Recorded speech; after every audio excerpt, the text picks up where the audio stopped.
दुष्टात्मा नहीं है, इसलिए आप वहां पर भी इस प्रकार की स्थिति पैदा नहीं कर सकते, धक्के नहीं मार सकते, जबरदस्ती किसी घर में प्रवेश नहीं कर सकते। प्रश्न उठता है कि क्या कोई ऐसी विधि, कोई ऐसी तरकीब, कोई स्थिति है जिसकी वजह से हम श्रेष्ठ गर्भ में जन्म ले सकें। यहां मैंने श्रेष्ठ गर्भ का एक प्रयोग किया। श्रेष्ठ गर्भ तो बहुत कम होते हैं, दुष्ट गर्भ तो बहुत है, हजारों हैं। जो झूठ बोलने वाले पिता हैं, कपट करने वाले पिता हैं, दुष्ट आत्माएं माता हैं, व्यभिचारिणी माताएं हैं, जिनका जीवन अपने आप में दुष्टता के साथ व्यतीत होता है, ऐसे गर्भ तो हजारों करोड़ों हैं। मगर जो सदाचारी हैं, शुद्ध हैं, पवित्र हैं, दिव्य हैं, देवताओं का पूजन करने वाले हैं, जो आध्यात्मिक चिंतन में रत रहने वाले हैं, ऐसे स्त्री पुरुष तो बहुत कम है पृथ्वी पर, गिने चुने हैं। बहुत कम है जो पति और पत्नी दोनों ही साधना में और आराधना में व्यतीत करते हो। ऐसे पति पत्नी बहुत कम है जो नित्य भगवत चर्चा में अपने जीवन को व्यतीत करते हो, जो झूठ और सत्य से, झूठ और कपट से परे रहते हो, जिनका जीवन अपने आप में सात्विक हो, जो अपने आप में देवात्मा हो, जो अपने आप में पवित्र हो, दिव्य हो। ऐसे स्त्री और पुरुष श्रेष्ठ युगल कहे जाते हैं। और यदि ऐसे पुरुष और स्त्री के गर्भ में हम जन्म लें तो अपने आप में हम मान्यता होती है, विधीता होती है। क्या हम कल्पना कर सकते हैं कि देवकी के अलावा और किसी गर्भ में कृष्ण जन्म ले सकते थे? क्या हम ऐसा सोच सकते हैं कि कौशल्य के अलावा और किसी मां में इतनी ताकत और क्षमता थी कि राम को अपने गर्भ में जन्म दे सके? नहीं। इसके लिए पवित्रता, दिव्यता, श्रेष्ठता, उच्चता जरूरी है। मगर प्रश्न यहां उठता है कि हम मृत्यु को प्राप्त होने के बाद क्या हमारी चेतना बनी रह सकती है? और मृत्यु को प्राप्त होने के बाद क्या कोई ऐसी स्थिति, कोई ऐसी तरकीब, कोई ऐसी विशिष्टता है कि हम श्रेष्ठ गर्भ का चुनाव कर सकें? वह चाहे किसी शहर में हो, वह चाहे किसी प्रांत में हो, वह चाहे किसी राष्ट्र में हो। जहां जिस राष्ट्र में चाहे, भारतवर्ष में चाहे, जिस शहर में चाहे, जिस स्त्री पुरुष के गर्भ से जन्म लेना चाहे, हम जन्म ले सकें, क्या कोई ऐसी स्थिति है? यह प्रश्न हमारे सामने बिल्कुल दो टूक शब्दों में स्पष्ट खड़ा रहता है। और इस प्रश्न का उत्तर विज्ञान के पास नहीं है, हमारे पास नहीं है। हम मृत्यु को प्राप्त होने के बाद हम विवश हो जाते हैं, मजबूर हो जाते हैं, लाचार हो जाते हैं। यह कोई स्पष्ट नहीं है कि हम 2 साल बाद या 10 साल बाद या 15 साल बाद या 50 साल बाद उस पितृलोक में भटकते हुए कहीं जन्म ले लें। हो सकता है हम किसी गरीब घराने में जन्म ले लें, कसाई के घर में जन्म ले लें, हम किसी दुष्ट आत्मा के घर में जन्म ले लें, हम किसी व्यभिचारी के घर में जन्म ले लें, और हम किसी ऐसी मां के घर में जन्म लें कि भ्रूण हत्या हो जाए, गर्भपात हो जाए, हम पूरा जन्म ही नहीं ले सके। आप कल्पना करें कि कितनी व्यवस्था हो जाएगी हमारे जीवन की, और हम इस जीवन में ही उस स्थिति को भी प्राप्त कर सकते हैं कि हम मृत्यु के बाद भी उस प्राणी लोक में, जहां करोड़ों प्राणी हैं, करोड़ों आत्माएं हैं, उन आत्माओं में भी हम खड़े हो सके और हमें इस बात का ज्ञान हो सके कि हम कौन थे, कहां थे, किस प्रकार की साधनाएं संपन्न की और क्या करना है। और इसके साथ ही साथ इतनी ताकत, इतनी क्षमता, इतनी तेजस्विता आ सके कि सही गर्भ का चुनाव कर सके, और फिर इतनी स्थिति बन सके कि तुरंत हम उस श्रेष्ठ गर्भ में प्रवेश कर सकें और जन्म ले सकें। चाहे कितनी भीड़ हो, चाहे दुष्ट आत्माएं हमारे बीच में कितनी हो, हम उनके बीच में से रास्ता निकाल करके उस श्रेष्ठ गर्भ का चयन कर सकें और जो ही गर्भ खुले हम उसमें प्रवेश कर सकें। इसको अमृत साधना कहा गया है, और यह अपने आप में एक अद्वितीय साधना है, यह अपने आप में विशिष्ट साधना है। इसका मतलब है कि इस साधना को संपन्न करने के बाद हमारा यह जीवन हमारे नियंत्रण में रहता है। मृत्यु के बाद हम प्राणी बनकर के भी या जीवात्मा बनकर के भी उस पर हमारा नियंत्रण रहता है, और उस जीवात्मा के बाद गर्भ में जन्म लेते हैं, गर्भ में प्रवेश करते हैं, तब भी हमारा नियंत्रण बना रहता है। यह पूरा एक सर्कल बन जाता है कि हम बढ़े, मृत्यु को प्राप्त हुए, जीवात्मा बने, फिर गर्भ में प्रवेश किया, गर्भ में प्रवेश करने के बाद जन्म लिया, और जन्म लेने के बाद खड़े हुए। ये पूरी एक स्टेज, पूरी एक वृत्त बनता है, पूरा वृत्त का में भान रहता है। और कई लोगों को ऐसा वृत्त का भान रहता है, उनको ज्ञात रहता है कि पिछले जीवन में हम कहां थे, किस प्रकार से जन्म लिया। ऐसे कई अलौकिक घटनाएं समाज में फैलती हैं जिसको पूर्व जन्म का ज्ञान रहता है, मगर कुछ समय तक रहता है।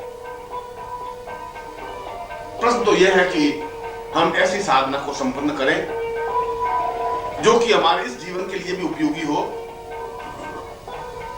और इस जीवन के बाद अगर प्राणात्मा हमारी इस वायुमंडल में विचरण करती रहती है तो प्राणात्मा पर भी हमारा नियंत्रण बना रहे, साधना के माध्यम से वो डोर टूटे नहीं, डोर अपने आप जुड़ी रहे, और जल्दी से जल्दी उच्च कोटि के गर्भ में हम प्रवेश कर सकें। ऐसा नहीं है उसको प्रवेश करने के लिए हम 50 वर्ष प्रतीक्षा करें, 500 साल प्रतीक्षा करें। हम चाहते हैं कि वापस जल्दी से जल्दी जन्म लें। हम चाहते हैं कि इस जीवन की जो कुछ साधनाएं की हैं वो हमें स्मरण रहे, और जितना हमने ज्ञान प्राप्त कर लिया उसके आगे का ज्ञान प्राप्त करें, क्योंकि ज्ञान का तो एक अथाह सागर है, एक अनंत है, अनंत पथ है। इस जीवन में हम पूर्ण साधनाएं संपन्न नहीं कर सके तो अगले जीवन में जहां हमने छोड़ा है उसके आगे बढ़ सके, क्योंकि ये जो इस जीवन का जो ज्ञान है वह उस जीवन में स्मरण रहता है यदि वो प्राणात्मा और जीवात्मा पर हमारा नियंत्रण होता है, गर्भ पर।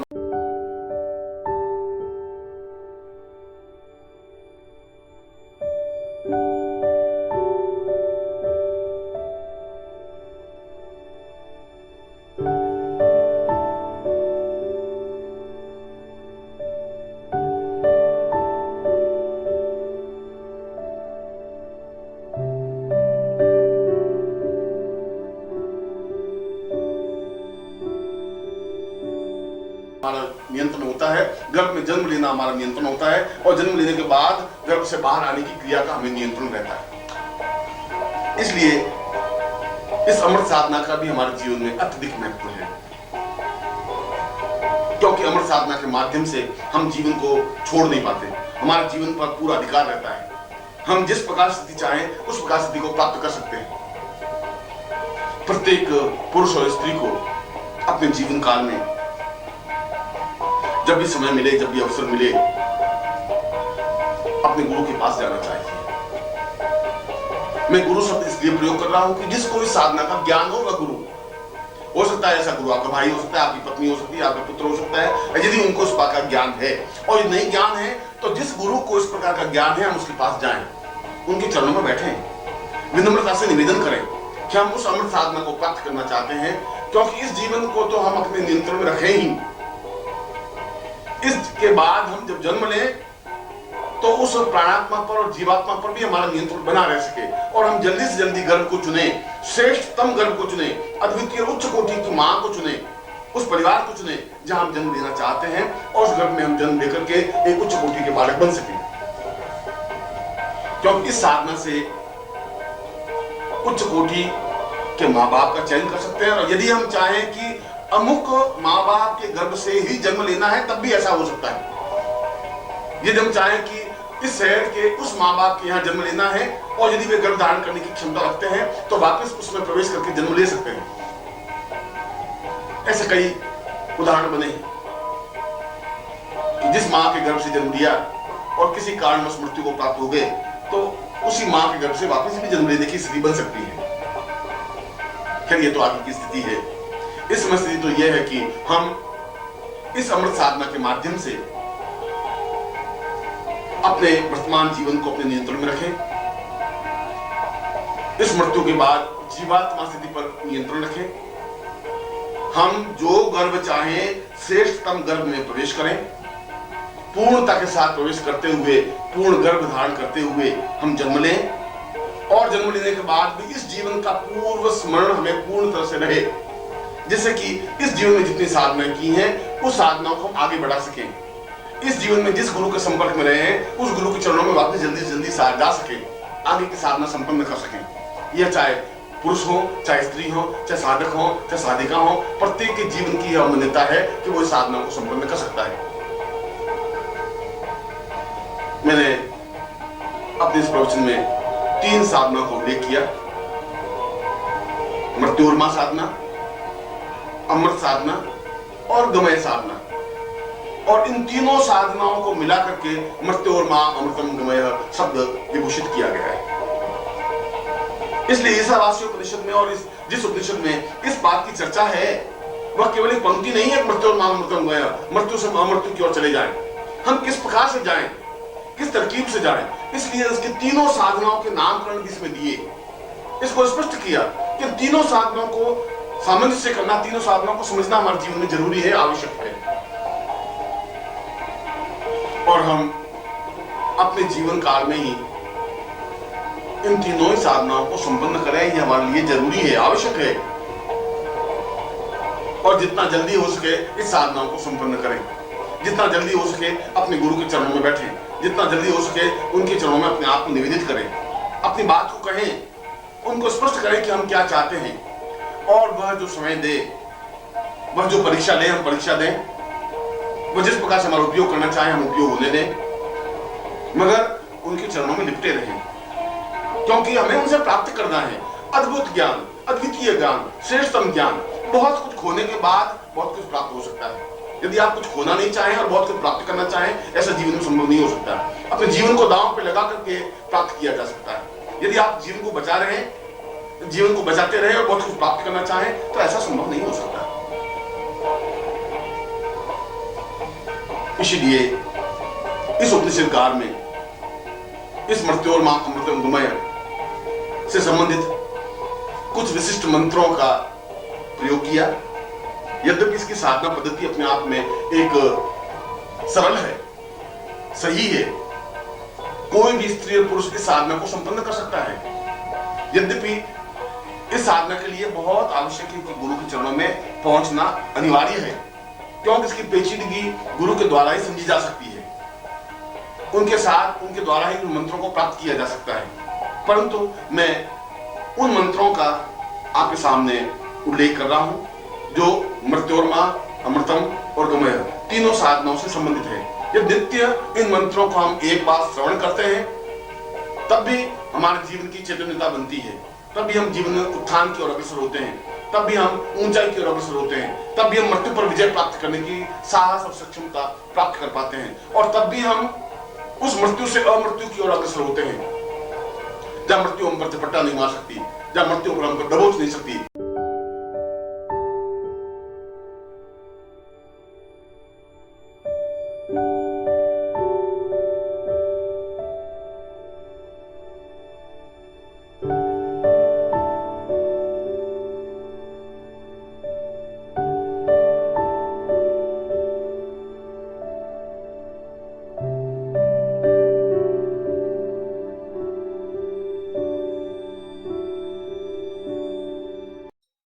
ओम परम तत्वाय नारायणाय गुरुभ्यो नमः। ओम ह्रीं मम प्राण देह रोम प्रतिरोम चैतन्य जाग्रय ह्रीं ओम नमः। ओम भूर्भुवः स्वः तत्सवितुर्वरेण्यं भर्गो देवस्य धीमहि धियो यो नः प्रचोदयात्।